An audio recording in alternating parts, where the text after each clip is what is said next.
Yang dikasihi Tuhan, selamat hari Minggu.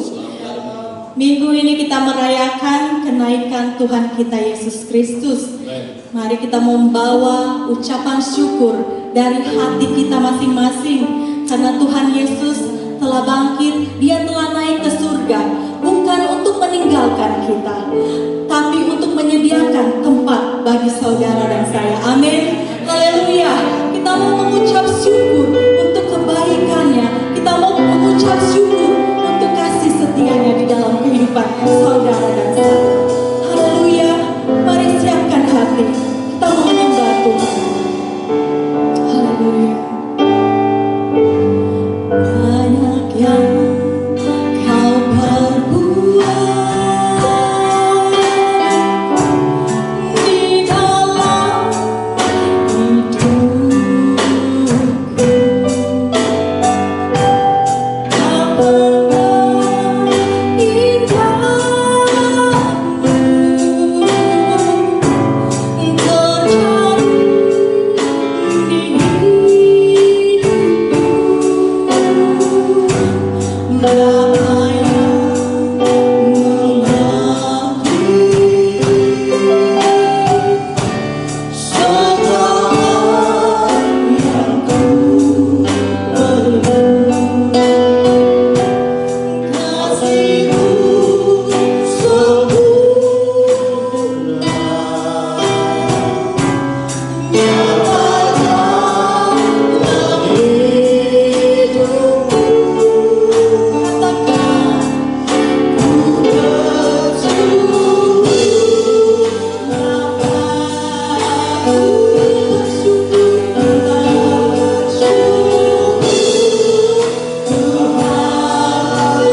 setianya sampai selama-lamanya. Kebaikannya tidak pernah berkesudahan di dalam kehidupan saudara dan saya. Saudara, sudahkah saudara mengucap syukur hari ini? Sudahkah saudara berterima kasih kepadanya?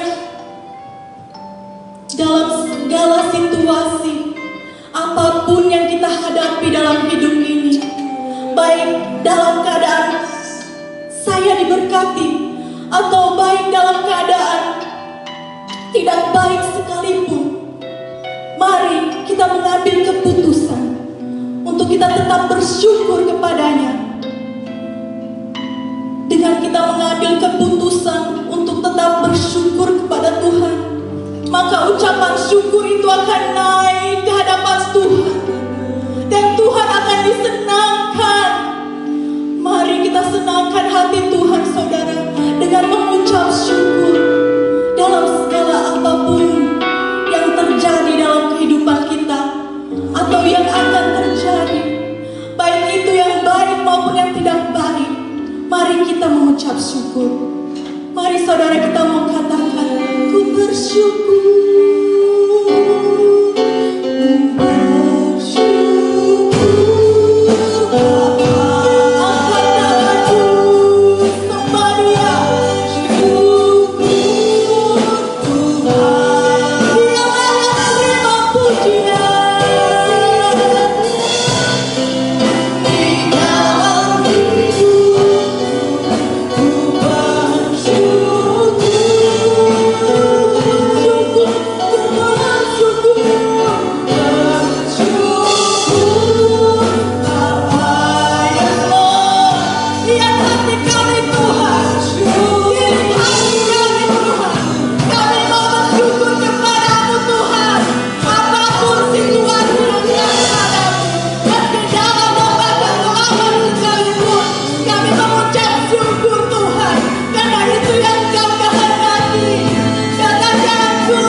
kepadamu. Itu keputusan yang kami ambil hari ini Tuhan. Kami mau mengucap syukur. Haleluya, haleluya Jesus. Terimalah ucapan syukur kami Tuhan. Kami mau buka ibadah minggu hari ini hanya di dalam satu nama yang ajaib dan berkuasa, dalam nama Yesus. Yang percaya katakan amin. Haleluya, haleluya. Thank you Jesus. Kita tetap memuji Tuhan, saudara-saudara, bernyanyi terus memuji Tuhan, amin. Yes, Lord. Meninggikan nama Tuhan siang hari ini. Kita mau angkat pujian, akulah jalan kebenaran. Haleluya.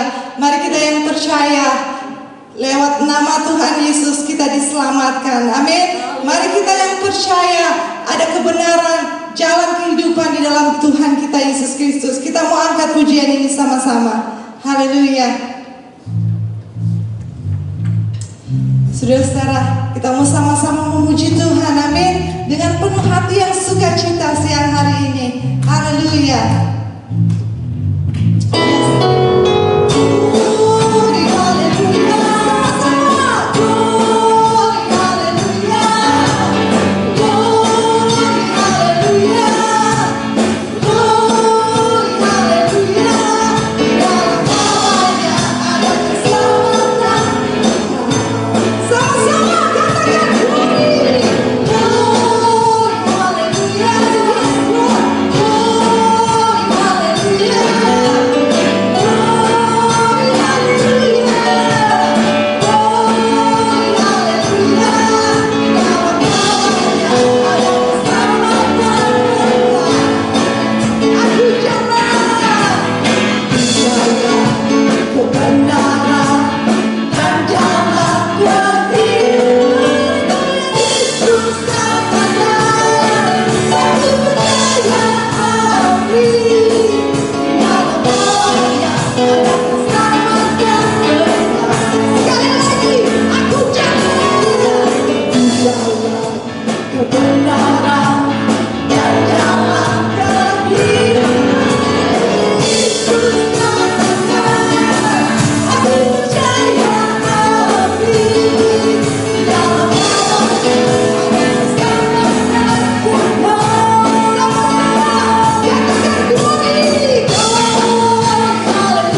kita siang hari ini, saudara-saudara, yaitu pemberitaan firman Tuhan.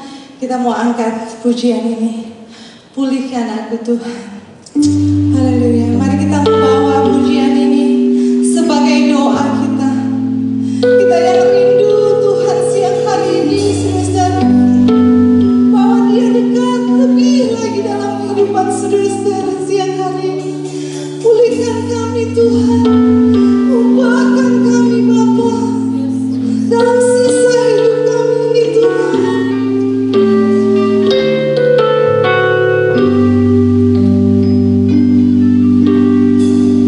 Sama-sama katakan, pulihkan aku Tuhan dalam sisa hidupku ini. Segarkan jiwaku selalu oleh kuasa firman Roh-Mu. Ubahkan aku Tuhan untuk lebih mengasihi-Mu. Memutamakan-Mu Bapa, memutamakan Kau Yesus lebih dari dunia ini. Yang ku ingini Engkau saja, tinggal dalam kehendak rencana-Mu. Selamatkan diriku dari dunia ini, semakin ku dapat kerajaan-Mu. Mari cepat Tuhan katakan, Yesus kerinduan hatiku, ini kami Bapa. Ini kerinduan milikku. Keindahanmu menegakkan dunia. Di mataku Engkau bermulia. Sekali lagi Tuhan, oh Tuhan Yesus kerinduan hatiku. Tiada ternilai harta milikku. Keindahanmu menegakkan dunia. Di mataku Engkau bermulia. Mari sama-sama jemaat Tuhan angkat pujian dikatakan, pulihkan aku Tuhan dalam sisa hidupku ini. Amin. Segarkan jiwaku selalu oleh kuasa firman dan Roh-Mu. Sepenuh hati katakan, ubah hatiku Bapa yang masih kekasih Tuhan. Kembali mengasihi, memutamakan Engkau segala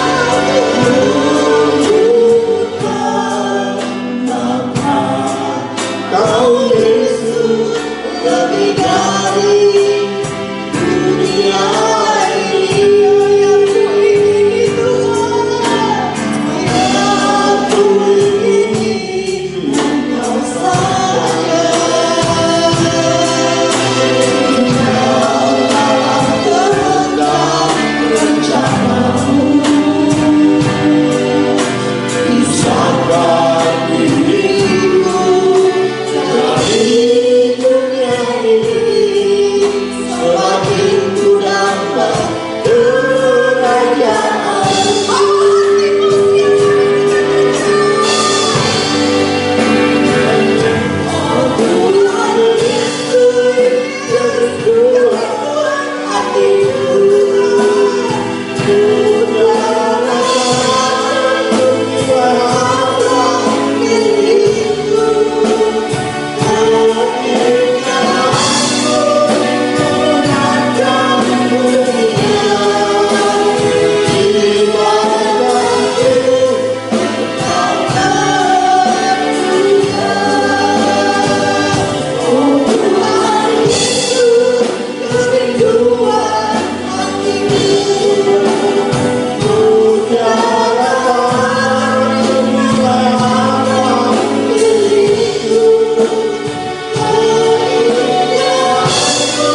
Tuhan sudah melakukan segala sesuatu.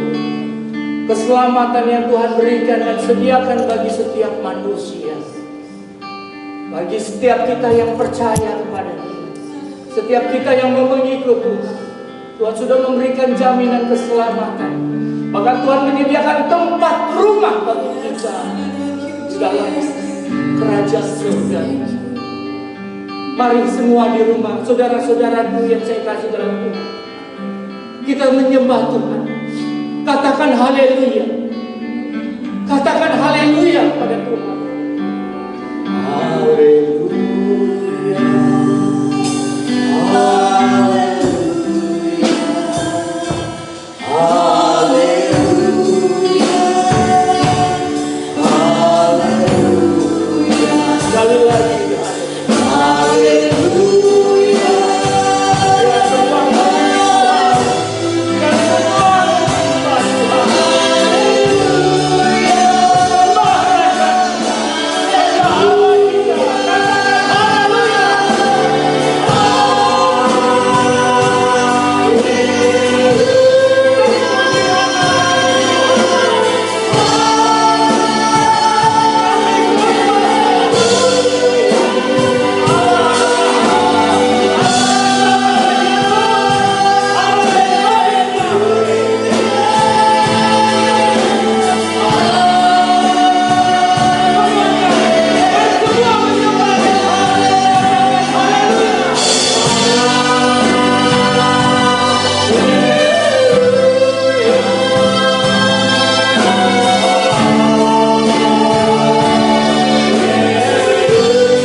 Di hadapan Tuhan.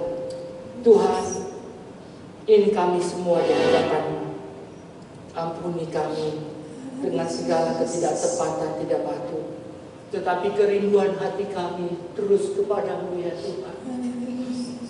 Hati kami terus untuk memberikan segenap jiwa hati kami, pikiran kami di hadapan-Mu. Bapa, layakan semua kami. Kami datang di hadirat-Mu. Kami semua yang ada di rumah, kami semua yang mengikuti ibadah siang hari ini, kami semua yang melayani Engkau di tempat ini, Tuhan, layakan kami Bapa. Kami berkenan di hadapan-Mu, dan kami boleh mengambil bagian ibadah yang suci, yang kudus, yaitu ibadah kenaikan Tuhan kami, yang telah memberikan fasilitas keselamatan bagi kami, dan juga menyediakan rumah bagi kami, rumah abadi di dalam kerajaan surga. Itu kerinduan hati kami. Hanya Tuhan dan kerajaan-Mu Bapa. Terpujilah selalu nama-Mu ya Tuhan. Bapa, berbicaralah. Kami hanya mau mendengar kebenaran-Mu. Dan biarlah kebenaran dari hati Bapa yang kami mau dengar dan kami mau diubahkan. Di dalam nama Tuhan Yesus Kristus, mari semua kita yang mengasihi Tuhan sama-sama kita katakan amin. Shalom saudara-saudara yang dikasihi oleh Tuhan. Puji nama Tuhan, kita bisa kembali lagi di dalam rumah Tuhan. Dan pada kesempatan ini, saudara, kita merayakan dan melakukan ibadah kenaikan Tuhan Yesus Kristus, ibadah khusus di mana kita mau melangsungkan ibadah kenaikan Tuhan Yesus. Saudara yang dikasihi oleh Tuhan, dan sebab itu saya sediakan juga tema firman Tuhan bagi kita semua di dalam ibadah kenaikan Tuhan Yesus ini, yaitu makna kenaikan Tuhan Yesus, saudara. Saudara-saudara yang saya kasih dalam Tuhan, di dalam Injil itu terdapat beberapa peristiwa yang dapat kita lihat di mana Tuhan Yesus Dia hendak diangkat untuk menjadi raja oleh orang-orang Yahudi, saudara. Kita bisa melihat di dalam Injil peristiwa-peristiwa keadaan di mana Tuhan Yesus Kristus untuk berulang-ulang kali mau diangkat sebagai raja oleh orang-orang Yahudi. Tetapi Tuhan menolak, saudara. Tuhan menolak untuk diangkat menjadi raja oleh orang-orang Yahudi. Dan kita bisa melihat bagaimana Tuhan Yesus Dia menyingkir dirinya. Setelah Tuhan melakukan sebuah demonstrasi yang luar biasa, Tuhan memberikan makan 5.000 orang, saudara. Ya. Tuhan memberikan makan kepada 5.000 orang. Dan kita bisa melihat itu di dalam Yohanes 6 ayat 14 sampai ayat 15, saudara. Ya. Di mana Tuhan memberikan mujizat, ya, dengan memberikan roti dan 2 ikan kepada 5.000 orang, saudara. Dan ketika orang-orang itu melihat mujizat yang telah diadakan oleh Tuhan, lalu mereka berkata, Dia ini adalah benar-benar nabi yang akan datang ke dalam dunia, saudara. Lalu di dalam ayat yang ke-15 Alkitab mengatakan, karena Yesus tahu bahwa mereka hendak datang dan hendak membawa Dia dengan paksa untuk menjadikan Dia raja. Lalu Ia menyingkir pula ke gunung seorang diri. Saudara, ya, ini peristiwa di mana Tuhan Yesus Dia tahu, Tuhan mengerti dan Tuhan bisa melihat bahwa orang-orang Yahudi itu setelah melihat demonstrasi yang dikerjakan oleh Tuhan melalui mujizatnya, mereka mau mengangkat Tuhan Yesus sebagai raja. Di Alkitab dikatakan dengan paksa, saudara, untuk menjadikan Dia raja. Dan Tuhan tahu, Tuhan melihat itu. Tetapi Alkitab mengatakan bahwa Tuhan Yesus Dia malah menyingkir ke gunung untuk seorang diri. Ini jelas di mana Tuhan Yesus Dia tidak mau diangkat oleh orang-orang Yahudi untuk menjadi raja. Mungkin kita bisa baca terlebih dahulu di dalam Yohanes 6 ayat 14 sampai 15. Ketika orang-orang itu melihat mukjizat yang telah diadakannya, mereka berkata, Dia ini adalah benar-benar nabi yang akan datang ke dalam dunia. Karena Yesus tahu bahwa mereka hendak datang dan hendak membawa Dia dengan paksa untuk menjadikan Dia raja, Ia menyingkir pula ke gunung seorang diri. Saudara bisa melihat dan bisa membaca, bahkan kita harus menghayati mengapa Tuhan tidak mau diangkat raja oleh orang-orang Yahudi. Ini pelajaran yang penting, saudaraku. Ya. Dan yang berikutnya juga, pada waktu Tuhan Yesus dia mau masuk ke dalam kota Yerusalem, saudaraku, banyak orang Yahudi mengharapkan Tuhan Yesus itu bisa tampil sebagai pemimpin mereka untuk melawan bangsa Romawi.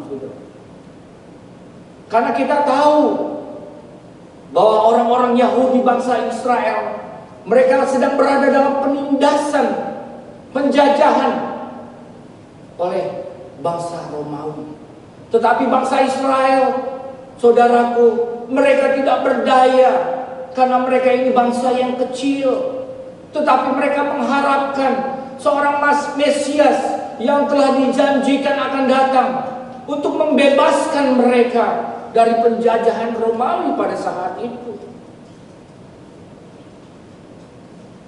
Orang-orang Yahudi tidak tahu bahwa kerajaan yang dibangun oleh Tuhan adalah kerajaan bukan di dunia ini,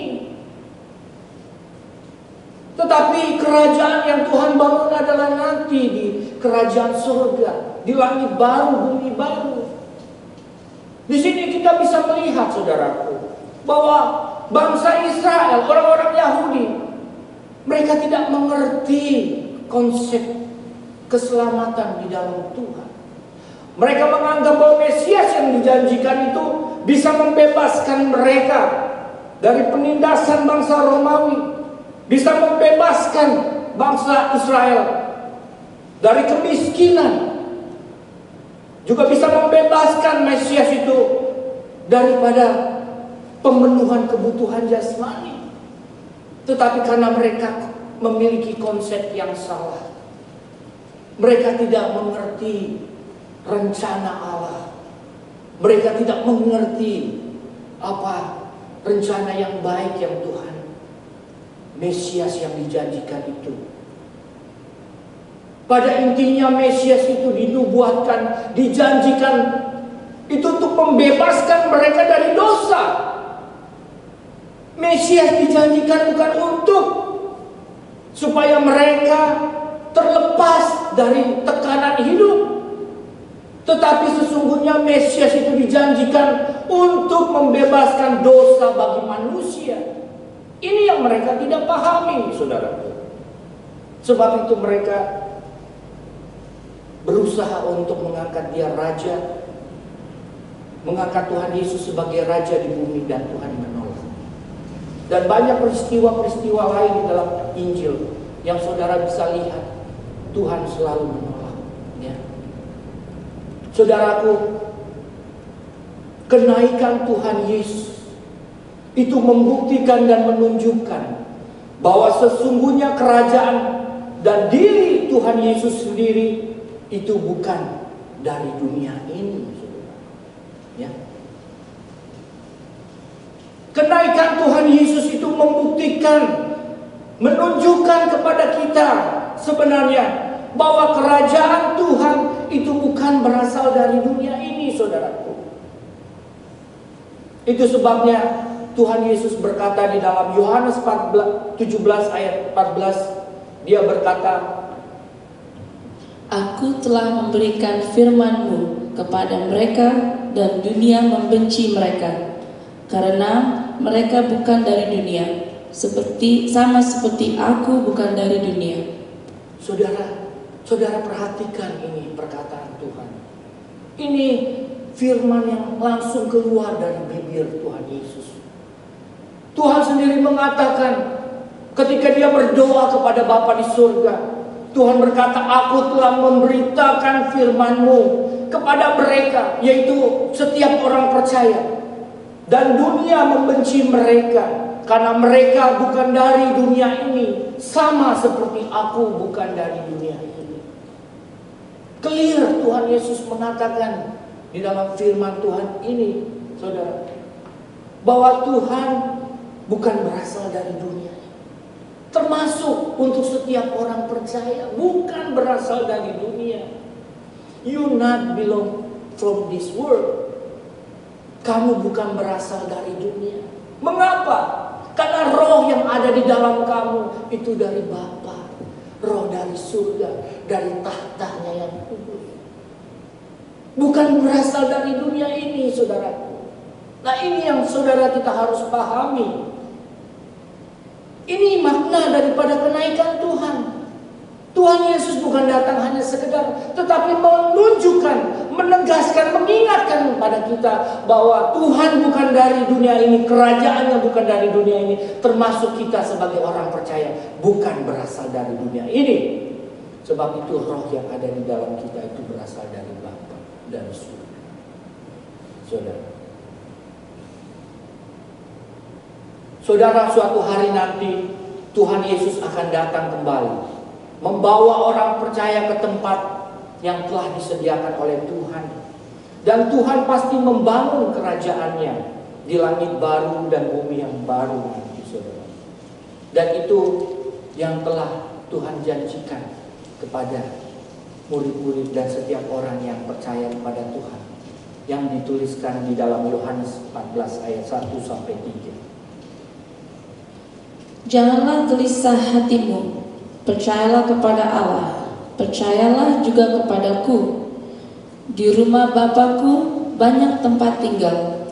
Jika tidak demikian, tentu aku mengatakannya kepadamu, sebab aku pergi ke situ untuk menyediakan tempat bagimu. Dan apabila aku telah pergi ke situ dan telah menyediakan tempat bagimu, aku akan datang kembali dan membawa kamu ke tempatku, supaya di tempat di mana aku berada, kamu pun berada. Saudara, pernyataan Tuhan ini Tuhan katakan ketika Tuhan masih bersama-sama dengan murid-murid, saudara. Tuhan sudah menyatakan hal ini kepada murid-murid dan setiap kepada orang-orang yang mengikut Tuhan.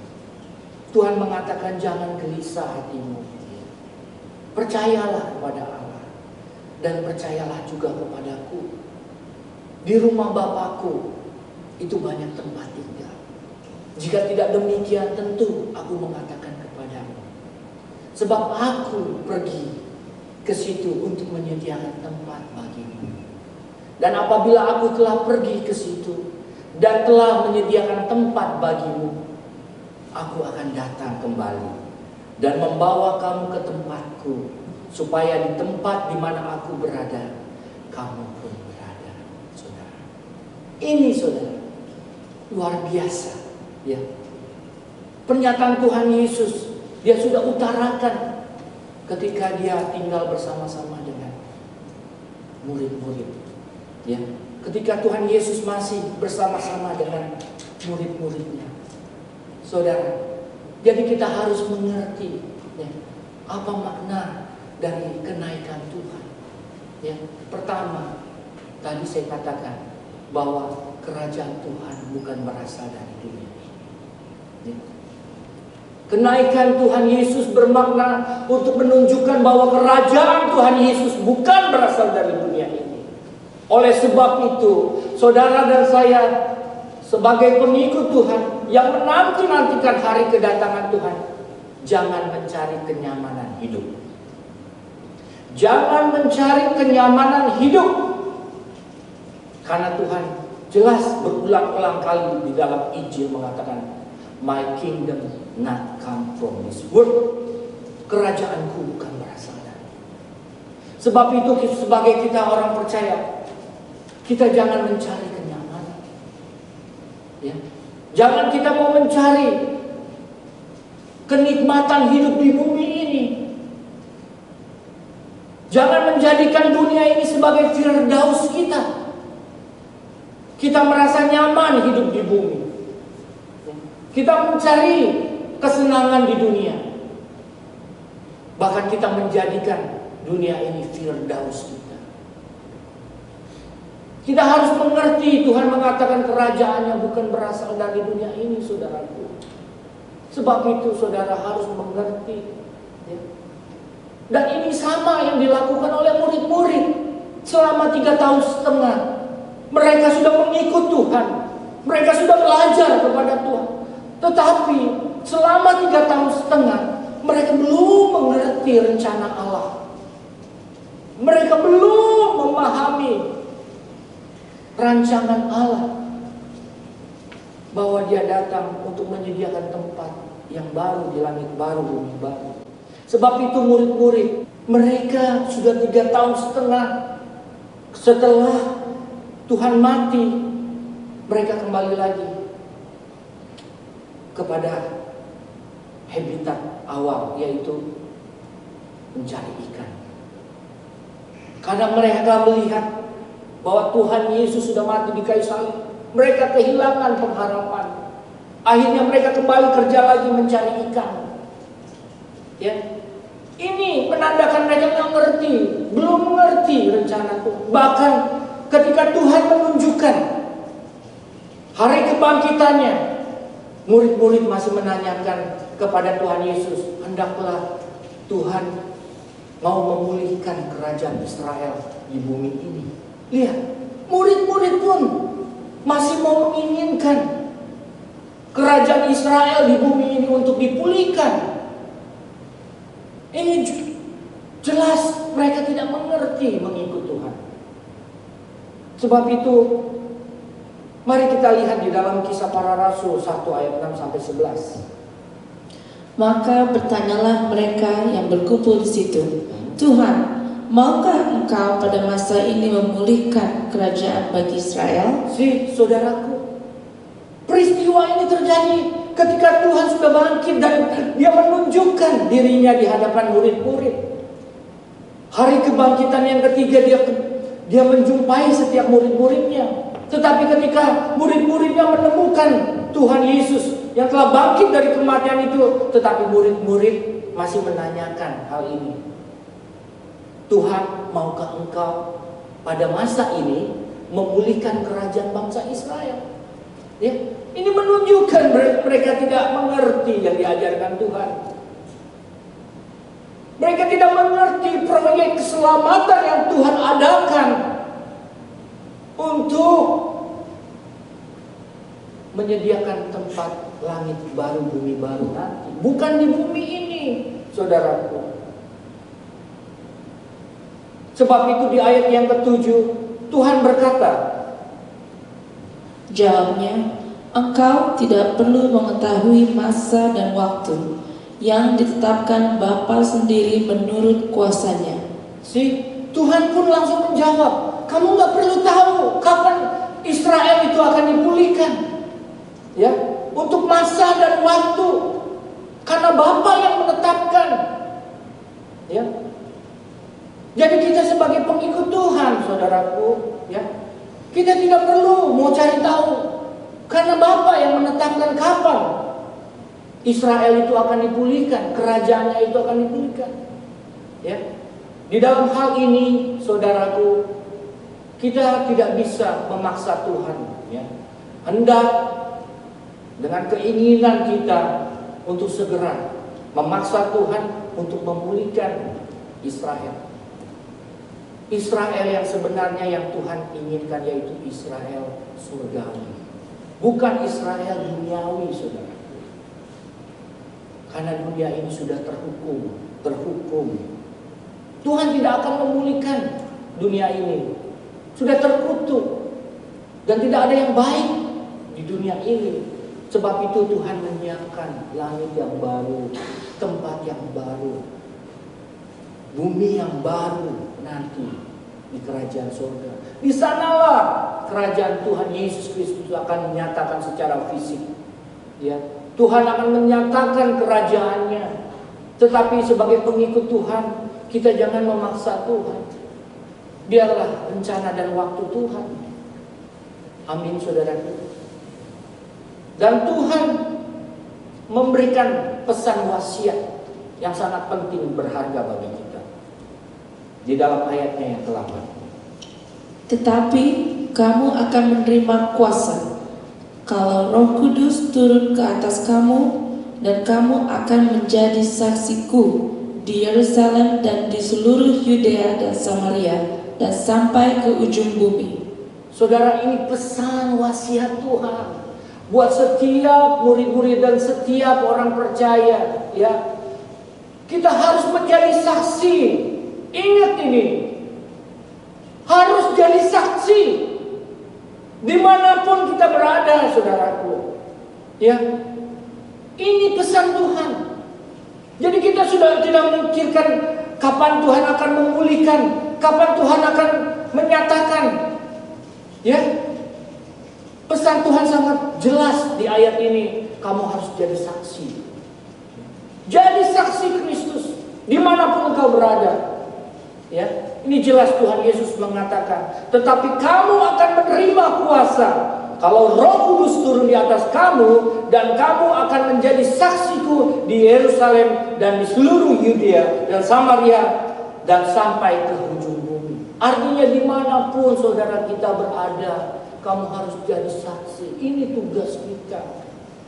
Ini bagian kita, ya, yang harus kita penuhi dalam kita menantikan hari Tuhan. Ya. Jangan pikiran kita, visi kita diarahkan ke yang lain. Ini dulu. Belajar bagaimana menjadi saksi yang baik. Ya, dimanapun saudara berada.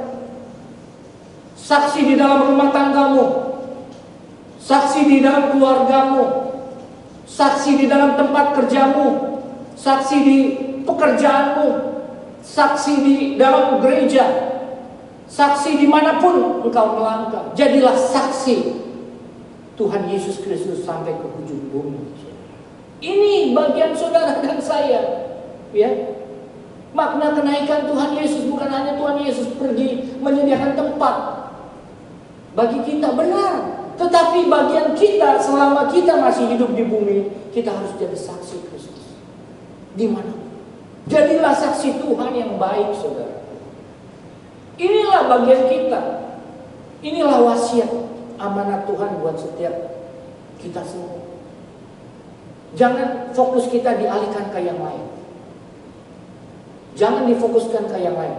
Hanya di dalam ini kita harus jadi saksi Tuhan dimanapun kita berada. Di ayat 9 dikatakan, sesudah ia mengatakan demikian, terangkatlah ia disaksikan oleh mereka, dan awan menutupnya dari pandangan mereka.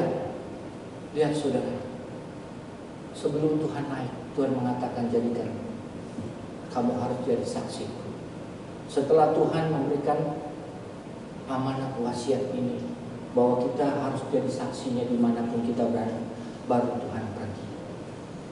Wah, saudara, dulu saya mengingat waktu saya masih anak-anak yang masih sangat kecil, opa saya mengingat, mengatakan sama saya sebelum dia meninggal, minta papamu ganti nama. Itu wasiat itu saya nggak pernah lupa, saudara. Saya nggak pernah lupa apa yang opa saya katakan dulu waktu saya masih sangat kecil. Tapi saya ingat bahwa opa saya mengatakan kamu bilang kepada papamu ganti nama. Ya.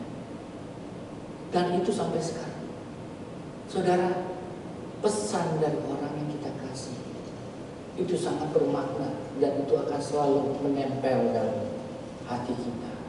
Nah, kalau saudara mengasihi Tuhan, apakah pesan Tuhan ini bisa menempel dalam hatimu dan saudara tidak bisa lupakan itu? Bahwa kita harus jadi saksi Tuhan. Ya. Saudara mungkin memiliki wasiat dari orang-orang yang kau kasihi, mungkin dari orang tuamu, ya, yang telah terlebih dahulu meninggalkan kita. Dia memberikan pesan bagimu. Pasti saudara akan selalu mengingat itu, dan itu menjadi pegangan utama hidup kita untuk kita bisa penuhi itu pesannya. Begitupun dengan Tuhan Yesus Kristus, saudara. Ini pesan sebelum Tuhan terangkat ke surga. Dia mengatakan kepada murid-murid, jadilah saksiku dimanapun engkau berada. Karena ketika Roh Kudus turun, ya, dia akan membuat kamu jadi saksi. Sebab itu saudara harus memahami makna kenaikan Tuhan Yesus. Ya, saudara dimanapun kita harus jadi saksi Tuhan. Ini wasiat Tuhan. Ya, dan di ayatnya yang ke-10, ketika mereka sedang menatap ke langit waktu ia naik itu, tiba-tiba berdirilah 2 orang yang berpakaian putih dekat mereka dan berkata kepada mereka, "Hai orang-orang Galilea, mengapakah kamu berdiri melihat ke langit? Yesus ini yang terangkat ke surga meninggalkan kamu akan datang kembali dengan cara yang sama seperti kamu melihat dia naik ke surga." Saudara perhatikan ini sangat penting ayat ini sebenarnya. Di sini ada pesan Tuhan yang sangat jelas tunjukkan bagi kita sebagai orang percaya, saudara. Yaitu Tuhan ketika dia terangkat ke surga dia tidak menghilang. Tetapi dengan seluruh tubuhnya murid-murid menyaksikan bagaimana tubuh Tuhan Yesus itu terangkat. Tuhan terangkat ke surga dengan tidak menghilang.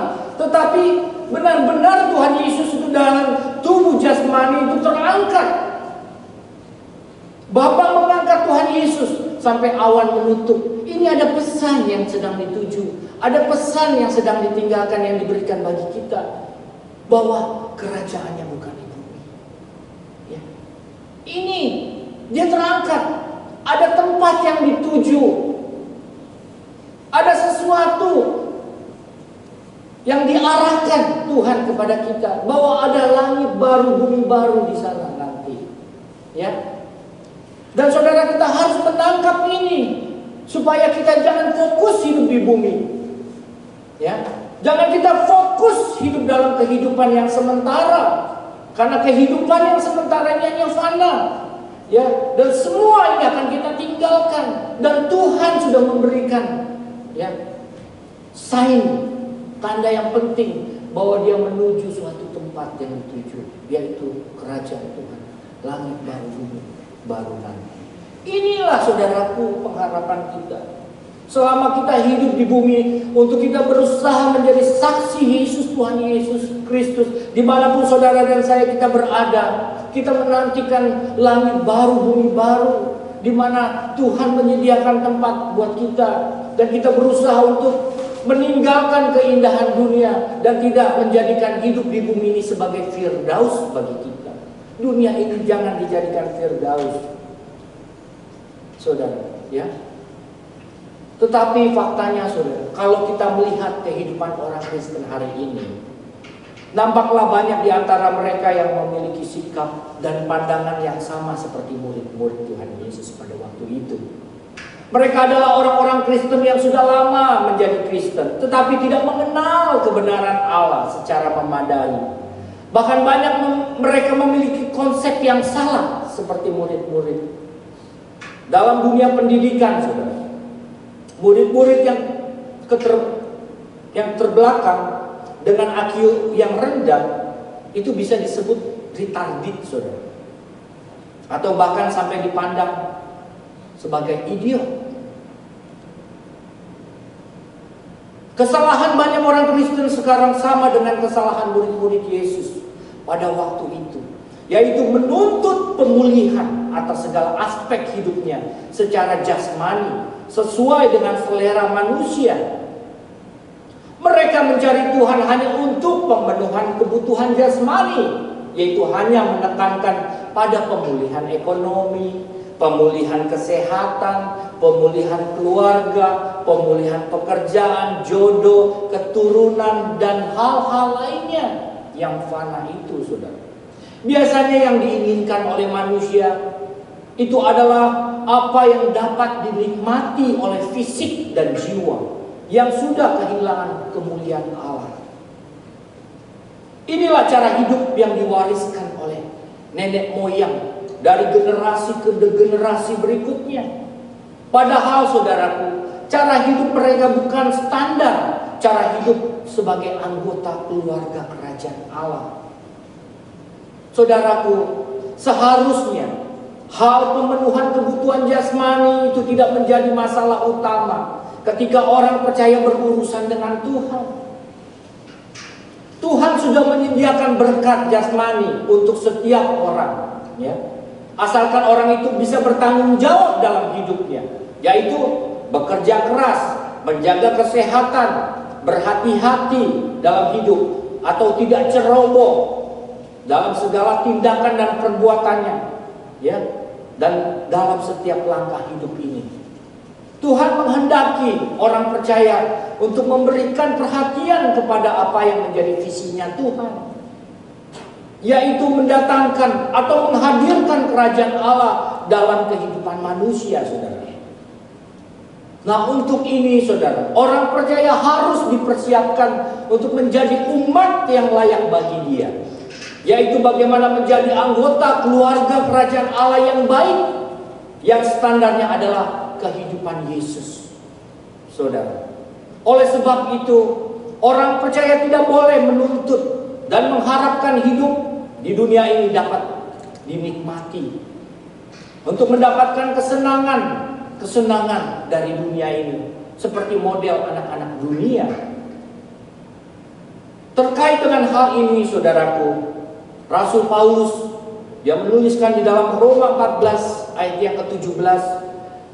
Paulus mengatakan, sebab kerajaan Allah bukan soal makan dan minum, tetapi soal kebenaran, damai sejahtera, sukacita oleh Roh Kudus. Ya, ingat, oleh Roh Kudus. Mari kita baca Roma 14 ayat 17. Sebab kerajaan Allah bukanlah soal makanan dan minuman, tetapi soal kebenaran, damai sejahtera dan sukacita oleh Roh Kudus. Jelas, saudaraku. Jadi hal mengenai kerajaan bukan soal pemenuhan kebutuhan jasmani semata-mata. Ya tentu, saudara, Tuhan mengerti engkau butuh makan, engkau butuh tempat tinggal, engkau butuh keluarga, engkau butuh pekerjaan. Tuhan tahu itu. Tetapi itu bukan menjadi fokus kita. Fokus orang percaya itu kerajaan Allah. Yang pertama, kebenaran. Hidup dalam kebenaran. Kedua, yaitu damai sejahtera, ya, dan sukacita oleh Roh Kudus, bukan oleh uang. Jangan saudara memiliki damai sejahtera karena uang, karena punya rumah, punya mobil bagus. Bukan di situ damai sejahtera kita, saudara. Itu menaik kebenaran, amin, oleh Roh Kudus, bukan karena punya mobil bagus, bukan karena punya rumah bagus. Oleh Roh Kudus. Ingat itu, oleh Roh Kudus. Artinya apa? Saudara, Tuhan akan membahagiakan engkau dengan tidak terikat dengan fasilitas dunia. Iya, Roh Kudus, dengan cukup apa yang kau miliki, kau akan merasa bahagia damai itu. Jangan dibalik, saudaraku, ya. Damai sejahtera kita karena kita tidak punya ini, kita belum punya ini, belum punya itu, sehingga kamu kehilangan damai sejahtera Tuhan. Oh, mungkin karena kamu tidak memiliki kehidupan seperti orang lain hidup. Layaknya mereka memiliki barang-barang dunia, tetapi saudara tidak memiliki seperti mereka miliki. Jangan, damai sejahtera kita oleh Roh Kudus dengan segala apa yang Tuhan sediakan. Dan kita harus belajar untuk merasa cukup dengan apa yang kita miliki. Karena Tuhan Yesus mengajarkan, ya, hendaklah kita ini hidup dalam cukup, rasa cukup dengan apa yang kita miliki. Sebab itu Tuhan Yesus mengajarkan, berikan kami makanan hari yang secukupnya. Cukup, cukup, ya, jangan banyak inginkan. Karena dari keinginan-keinginan itu akan lahirlah pencobaan-pencobaan dalam hidupmu. Karena banyak orang memiliki banyak keinginan-keinginan, akhirnya hidupnya tidak memiliki damai, ya, tidak ada kebenaran, tidak ada sejahtera, ya, tidak ada Roh Kudus, ya. Mari kita berubah, saudara. Hati kita, jiwa kita, pikiran kita hanya bisa ditenangkan oleh Roh Kudus, bukan karena memiliki fasilitas dunia, barang-barang branded, dan hal-hal yang bukannya saudara nggak boleh punya rumah, punya mobil, miliki kalau memang itu bagianmu, tetapi jangan di situ menjadi ukuran standar kebahagiaanmu di dalam Tuhan karena kamu memiliki barang-barang itu. Itu yang jadi salah. Dan ini yang banyak orang-orang Kristen hari ini, mereka kehilangan damai karena itu. Hidup di dunia ini harus dipahami dan diterima hanya sebagai masa persiapan, saudara. Ingat, kita hidup di bumi gak akan selama-lamanya. Ini hanya masa persiapan kita untuk menyambut kehidupan yang sebenarnya nanti, ya. Yang Tuhan rancang, yaitu di langit baru dan bumi baru nanti. Inilah tuh tujuan hidup kita, saudara, ya. Jadi saudara harus ingat ini, ya. Hidup di bumi ini persiapan kita, ya. Makanya kita selama hidup di bumi kita menjadi saksi Tuhan yang baik dimanapun engkau berada, bersama keluarga, saudara, dan teman-teman di tempat kerja, di sekolah, dimanapun jadilah saksi Yesus Kristus. Karena kita sedang menantikan untuk menyambut kehidupan yang sebenarnya, yaitu nanti.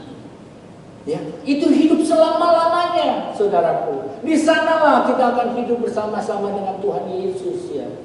Dan kita tidak akan ada kematian di sana. Hidup kekal, ya. Tidak seperti kehidupan di bumi ini, ya, penuh dengan air mata, penderitaan, ya. Karena ini dunia yang sudah rusak, ya. Makanya jangan menginginkan keindahan, kenyamanan di bumi. Hati-hati. Kenyamanan itu membuat orang tidak setia, tidak mau taat kepada Allah, ya. Karena nyaman, dia tidak membutuhkan Tuhan lagi, karena dia merasa cukup. Oh, keluargaku baik, aku kerja baik, aku dapat penghasilan baik, nyaman. Sampai dia tidak lagi membutuhkan Tuhan. Oh, bisa datang ke gereja, oh bisa berdoa, oh bisa memuji Tuhan, bahkan bisa dia berkhotbah. Tetapi hatinya tetap di bumi, dia masih menginginkan keindahan dunia. Jangan seperti itu, saudara, ya. Mari kita menjadi anak-anak Tuhan, ya, saksi-saksi Kristus yang sungguh-sungguh menaruh pengharapan kita di langit baru, bumi baru. Karena di sanalah kita akan selama-lamanya hidup, saudara. Itulah kehidupan yang penuh pengharapan, saudara, ya, yang sesuai dengan apa yang dikemukakan oleh firman Tuhan di dalam 1 Petrus 1 ayat 3 sampai 4. Mari kita baca. Terpujilah Allah dan Bapa Tuhan kita Yesus Kristus, yang karena rahmat-Nya yang besar telah melahirkan kita kembali oleh kebangkitan Yesus Kristus dari antara orang mati kepada suatu hidup yang penuh harapan. Ya.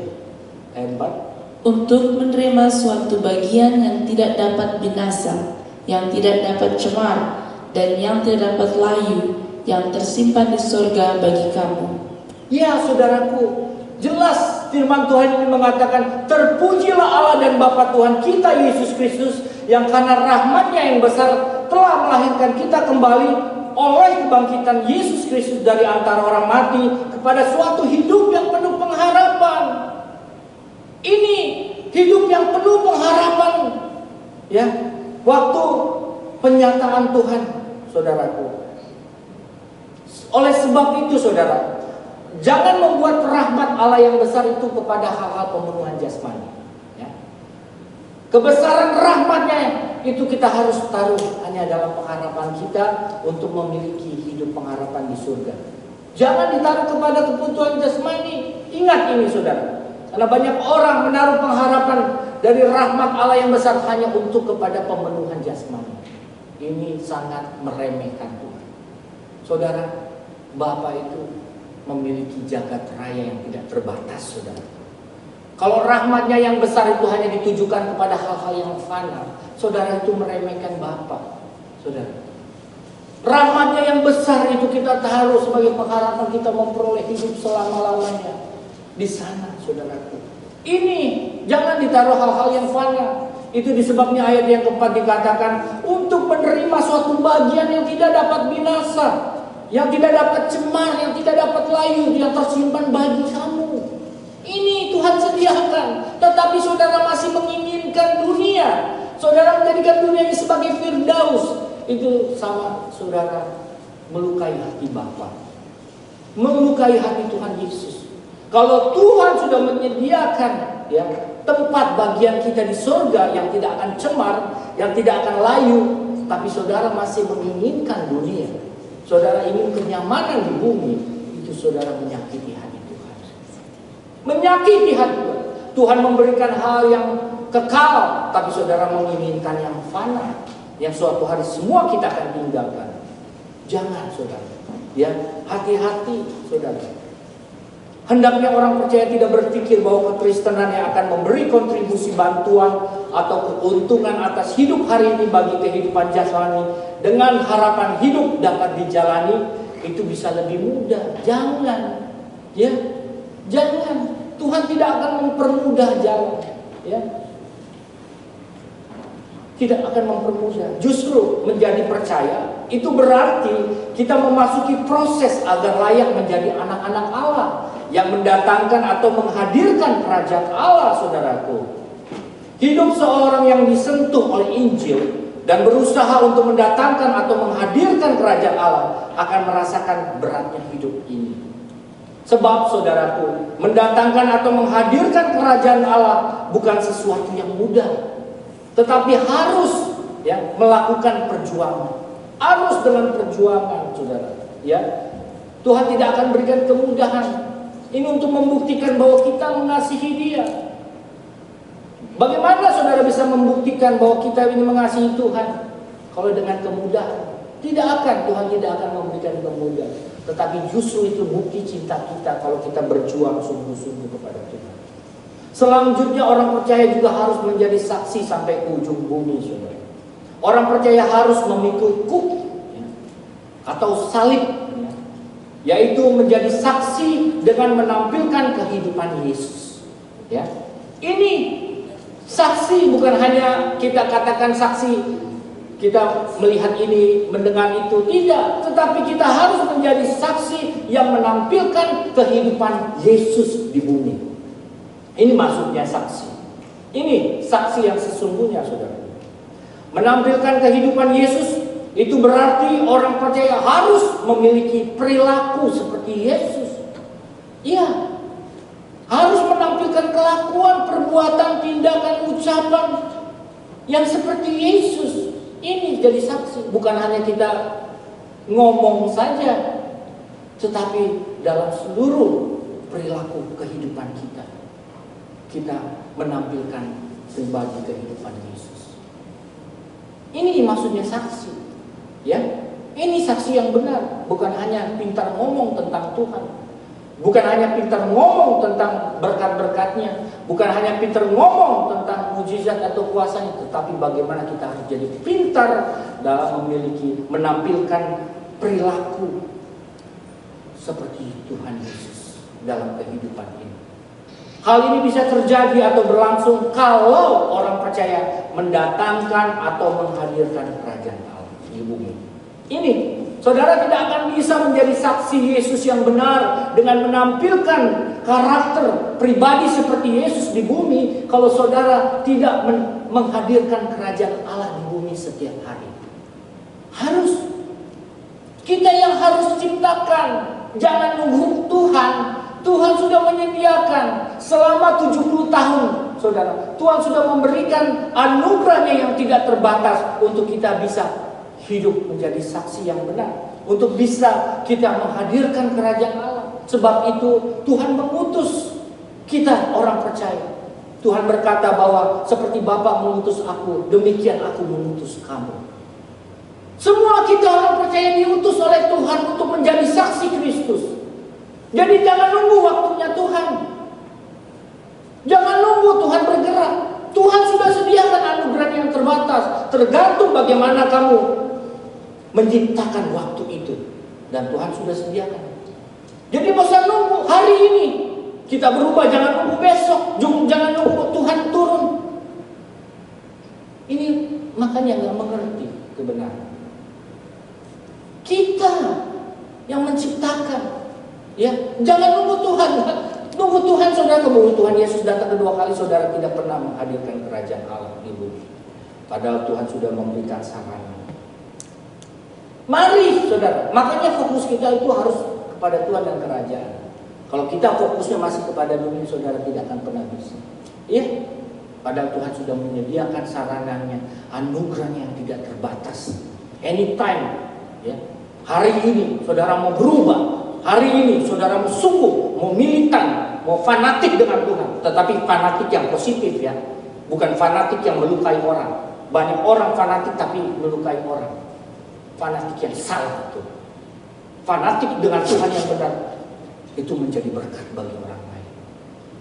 Itu yang memuaskan Bapa. Jangan jadi fanatik yang melukai orang. Kamu tidak pantas jadi saksi Kristus. Ya, kita harus fanatik, kita harus militan, benar, harus. Karena kita harus sepenuhnya hidup bagi untuk dan melakukan kehendak Bapa. Tetapi fanatik militansi, kita ada fanatik atau militansi yang positif. Positif yang bisa membawa orang kepada Tuhan dan kerajaannya, bukan yang melukai orang. Itu maksudnya saksi. Dengan demikian saudara, kita bisa baru menghadirkan kerajaan Allah di dalam kehidupan kita setiap hari. Ciptakanlah waktu itu, karena Tuhan sudah menyediakan anugerah yang tidak terbatas. Tergantung kamu, bagaimana kamu mau bersedia untuk melakukannya itu. Ya, jadi jangan tunggu waktu Tuhan. Ya, mari, Tuhan sudah sediakan. Anytime kita mau jadi saksi, jadi prajurit Tuhan, untuk membela Tuhan dan kerajaan di dalam nama Tuhan Yesus Kristus. Amin. Mari kita datang ke Tuhan.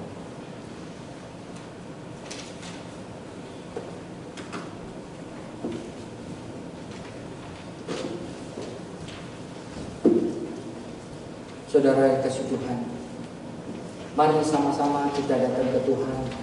Yuk, kita bisa menjadi mempelai-mempelai Tuhan yang mengerti kehendak dan rancangan Tuhan. Ya, kita menyanyikan bersama-sama lebih dari semua hasratku. Dari semua hasratku, ku turut kehendak-Mu, lebih dari cita-citaku, ku ikut rencana-Mu, ku mau selalu hidup dalam kedaulatan-Mu Tuhan, Rajaku, Tuhanku, Yesus. Dari awal kita katakan lebih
saudara yang ada di rumah, saudara dimanapun berada yang mengikuti ibadah ini, ingatlah pesan firman Tuhan ini.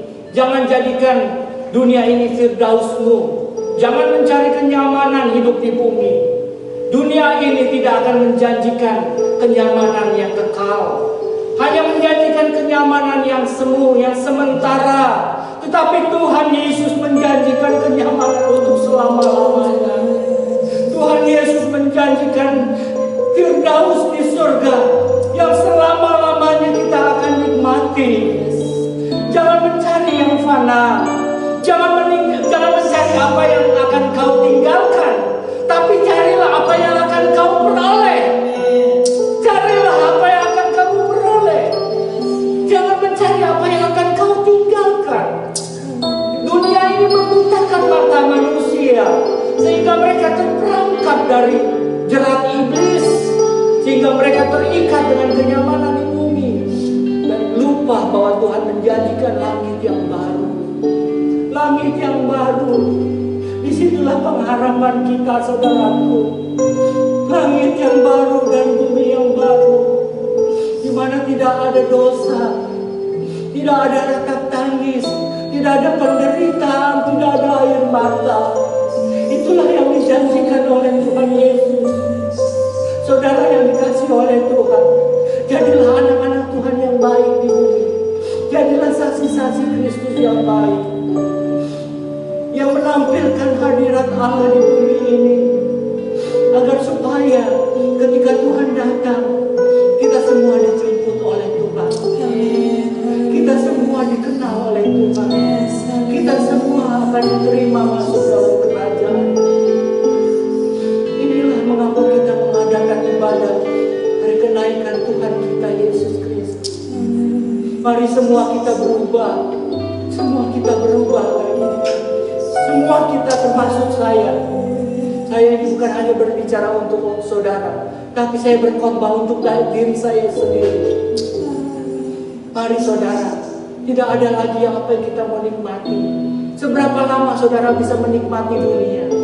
10 tahun, 20 tahun, 30 tahun. Setelah itu saudara akan mati. Saudara tidak akan bisa menikmati dunia ini selama-lamanya, karena ini sudah terhukum. Tidak akan ada kemakmuran di bumi lagi.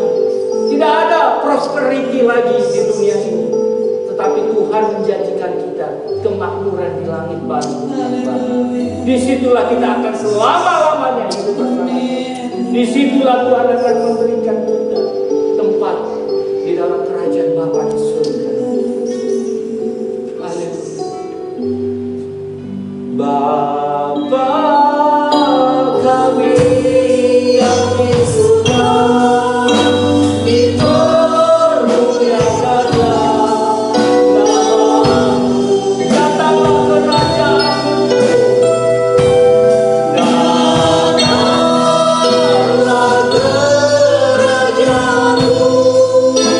Jadilah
surga. Dipermuliakanlah selalu nama-Mu ya Tuhan.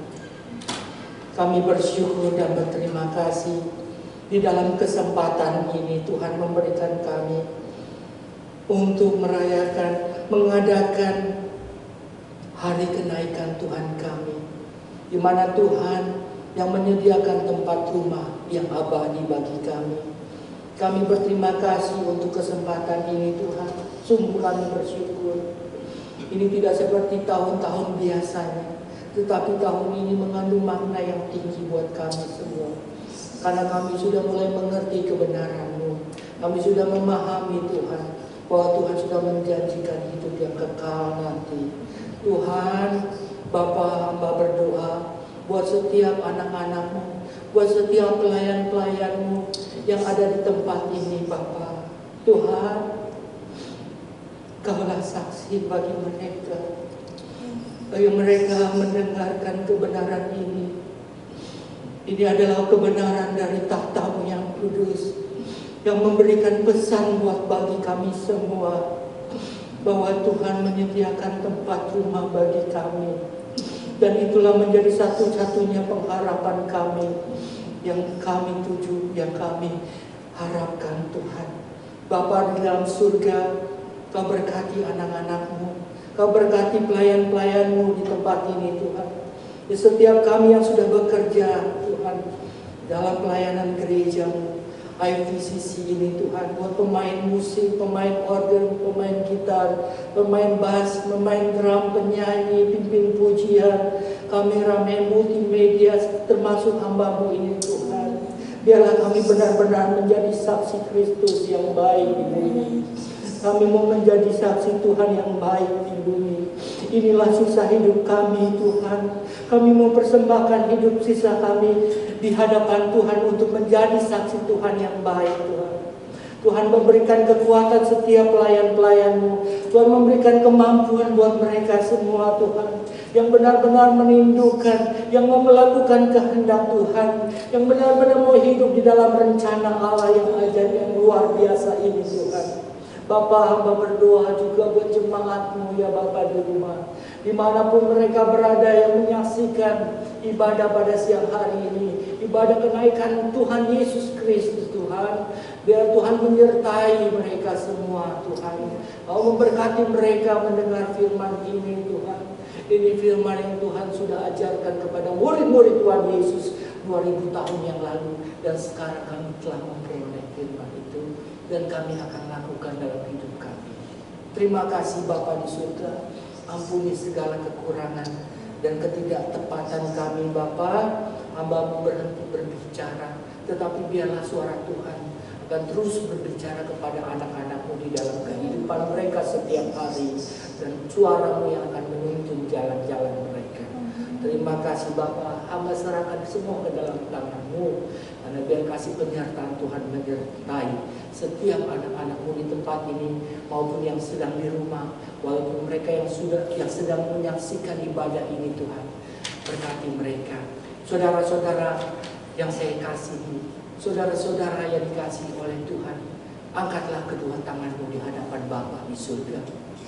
Terimalah berkat anugerah dari Bapa di surga dengan cinta kasih-Nya melalui Tuhan kita Yesus Kristus, dan kuat kuasanya melalui Roh-Nya yang kudus, yang akan terus menyertai saudara dan saya sampai Tuhan Yesus datang kedua kali, bahkan sampai Maranatha, bahkan sampai selama-lamanya kita akan hidup di dalam kerajaan surga nanti. Di dalam nama Tuhan Yesus Kristus, semua kita yang diberkati pada ibadah siang hari ini, bersama-sama dengan imanmu kita katakan amin. Tuhan Yesus memberkati.